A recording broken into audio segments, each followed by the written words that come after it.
like thinking about the talent that they've lost, Owain, surely one of these has to have worked.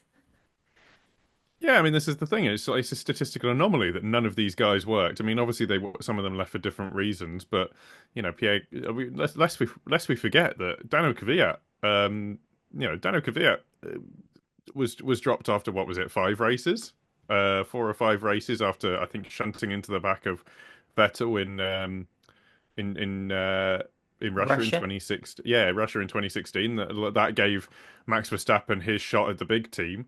But I'm reading down that list, and we've got John O'Verne, Formula E world champion, I believe. Sebastian Buemi and Brendan Hartley, consummate professionals when it comes to. And I know I go on about world endurance racing a lot, but they are world Wait, endurance Owain, do you champ. like world endurance racing? I'll have before we recorded this podcast, I may or may not have been playing a bit of Forza Motorsports Endurance, endurance mode just before. But those two have gone to Toyota, and that's a you know the skill set is different, and yet but they're still great drivers who have won world championships with Porsche and Toyota. Um, you know, Vettel from leaving Red Bull went on to obviously challenge. What was it? Sort of for 2.5 seasons for the world championship against Mercedes in their prime. Sainz has gone on to have an amazing career.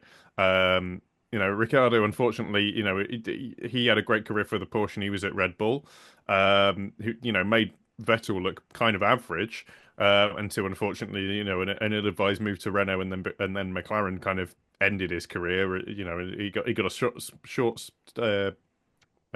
return, with VCarb, and it didn't go so well. Maybe they bring him back in, if this doesn't work out for Sonoda, just chuck anything at the wall, see if it sticks, because it doesn't look like there's any kind of scientific or data-driven approach. Kvyat, he's again gone on to do other things, but Pierre Gasly, Alex Albon, they've also done.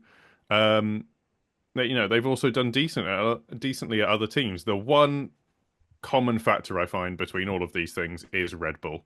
Um, and it's I just I can't remember the question. I do apologize, but you sit there and you just think, what are you doing? Like I think yeah, just to reiterate the point I just made, it doesn't look like there's any kind of scientifically based approach. It doesn't look like hypothesis, plan, do, study, act. None of this hypothesis data driven. We'll take, we'll look at all the evaluate all the options. It's just like, throw anyone in the car, see who's available and throw someone in the car.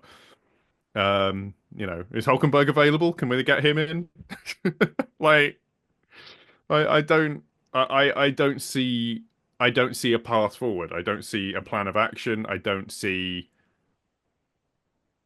a bright future, which is, I feel for Ford because, maybe they're going to worry about their investment.